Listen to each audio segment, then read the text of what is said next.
This phone costs less than 6 grand and it's running the same AI tricks Samsung puts in their 30,000 Rand smartphone. So is the Galaxy A27 5G actually worth it, or is it just marketing? Let's find out.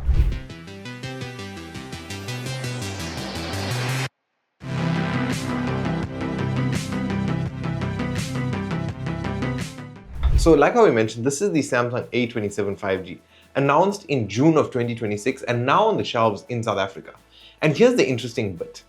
But before we even get to the specs, this is the only phone at this price in this country that ships with 6 years worth of OS and 6 years worth of security upgrades. That's Samsung basically saying this budget phone should still feel current in 2032. Genuinely rare for a phone in this price bracket. Now let's run through what's actually in this device. You're getting a 6.7-inch Super AMOLED display, Full HD+, and this is the number that matters. 120 Hz refresh rate, scrolling feels smooth, not sluggish, which a lot of budget phones still get wrong. It's also covered in Gorilla Glass Victorous Plus, so it can take a few knocks. The body is a glass front and back with a plastic frame holding it together. That's how Samsung keeps the cost down without it feeling cheap in the hand. It's also IP64 rated, so light rain splashes won't kill it. Just don't go swimming with it. In terms of its weight, it sits at around 200 grams, 7.6 millimeters thin, so it doesn't feel like a brick in your pocket. Straight out the box, it's running Android 16 with Samsung's One UI 8.5 on top.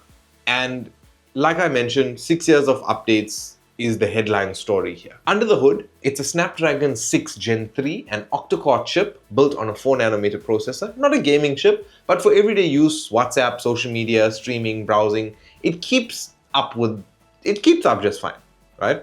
The South African unit in terms of storage comes at 128 gigs, right? With obviously 104 gigs actually being usable once the OS takes its cut. If that's a bit tight for you, you can install a micro SD card slot that takes up to 2 terabytes. Just know that it shares the slot with the second SIM. You get 6 gigs of RAM on the local model. That's enough for normal day-to-day multitasking. But if you're the type to keep 20 tabs open and 5 apps all at once, you'll feel it eventually, right? So network-wise, like I mentioned, is dual 5G ready. It covers 4G, 3G. So whether you're on MTN, Telkom, Cell C, this phone isn't going to struggle to find signal, right? In terms of connectivity, it has a Type-C at the bottom with charging and Wi-Fi, AC, standard Bluetooth 5.1, NFC for tap and go payments, full GPS support. The one thing to flag is there's no 3.5mm jack, especially on a budget device. So wired headphone users will need an adapter or they'll have to go wireless. In terms of the battery, this is a 5000 milliamp hour battery, so up to 23 hours of video playback with 25 watt fast charging that gets you up to 45% in half an hour. Solid all day battery life for most people. In terms of the camera on the back, you've got a triple camera setup, 50 megapixel main with OIS, 5 megapixel ultra wide, and a 2 megapixel macro. And up front, there's a 12 megapixel selfie camera. Both shoot 4K, 30 frames per second. And here's where it gets interesting. For a phone at this price, Samsung's awesome intelligence AI suite is on board. That includes things like Object Eraser to clean up photos, voice translation that can turn recordings to text and can even translate them, plus Circle to Search. So you can circle anything on your screen and Google it instantly. There's also Knox Vault for security, Quick Share, Smart Share for moving your data from your old phone to your new phone. So who is this phone actually built for?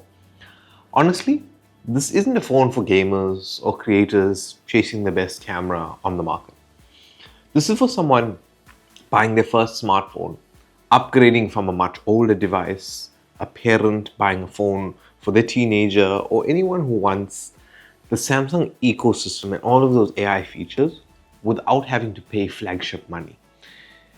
If you're the kind of person who wants a phone that will still get security updates in 5 years instead of being abandoned after 18 months, this is genuinely one of the best choices for something like that in terms of long-term budget buys on the market.